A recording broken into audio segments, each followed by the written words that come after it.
If only you'd just do this before you sell your home, you can sell your home for 5 times the price. But my realtor said, because my neighbour sold their home for... Myths, myths, myths. They need to be busted so you don't make a critical mistake when selling your home. I've listed the most common myths and we're going to bust them right now. So myth number 1, it isn't necessary to stage your home. To stage a home will likely cost from $2 to $2.50 per square foot for the first couple of months, which for a 3,000 square foot home is about $7,000 for 2 months. So is it worth it? Well, the short answer is yes. So many buyers struggle to see the potential for a home if it's either empty or full of an owner's possessions.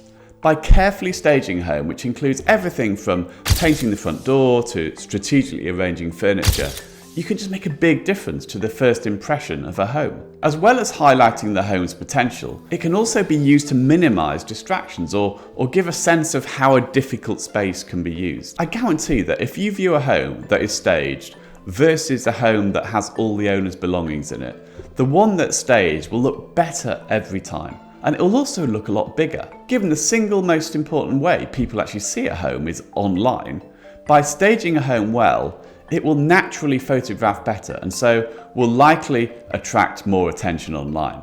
That's a fact. I mean, the net effect is that the home will appeal to a wider audience of buyers, so will likely sell for more money and may well sell faster as well. I mean, there's no fixed amount, but a survey by the National Association of Realtors reported that on average, homes that were staged were believed to sell for up to 10% more. So if I hear a seller say, I don't need to stage my home, it will sell quickly anyway. the home may well sell quickly, but wouldn't you like it to sell quickly and get 10% more money if you were just to invest 1% up front in staging it? I mean, I recently sold a home and I paid nearly $20,000 to stage it, but I'm convinced I got my money back and some, so it was definitely money well spent. Myth number 2, pricing your home high will get you the most money. The single biggest mistake people make is pricing their home too high, resulting in it not selling, and then they're left to having to reduce the price. The single biggest problem with pricing high is that the property will sit on the market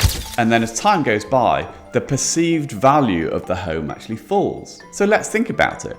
If you see a home that's been on the market for say 100 days, the first reaction is likely to be, what's wrong with it, not why is it priced too high? The reality is that the single biggest reason a home doesn't sell is because it's priced too high compared to what it's worth. I mean, that's the reality of market pricing based on supply and demand. In a rising market, pricing a home high is less dangerous than pricing it high in a falling market, where you run the risk of having to chase the market down with multiple price reductions. What about pricing it deliberately low?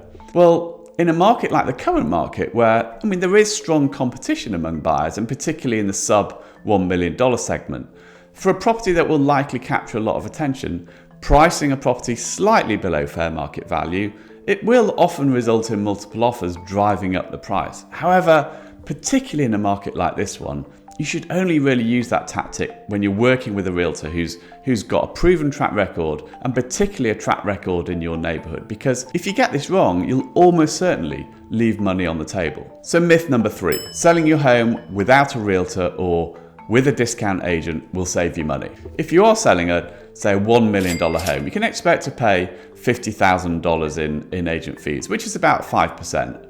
And that fee goes to both the buyer's agent and the listing agent. So will you save your money if you sell your home yourself? Of course. As an agent, I'm going to say no. If you want to try and sell your home, go for it.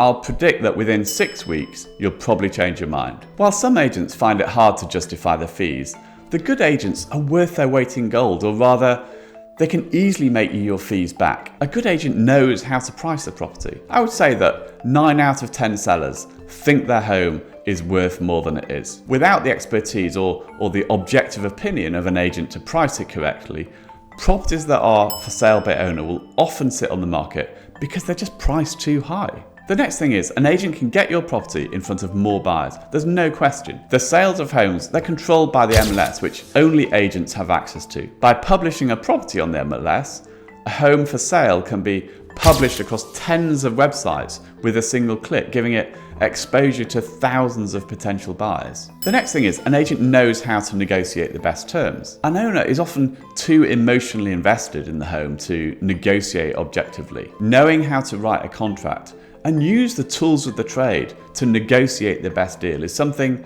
you can only learn by doing hundreds of deals. An owner is likely to never have carried out a deal, so are they really best placed to negotiate and know how to get the most money? Similarly, I would only ever recommend you work with an agent that's doing, 20, 30 deals a year. That's the reason why I would never suggest you work with a discount agent. Good agents, they don't work for Redfin because they could make way more money if they worked for themselves. Anyone doing a small number of deals just doesn't see enough deals to know how to get the best outcome from the client.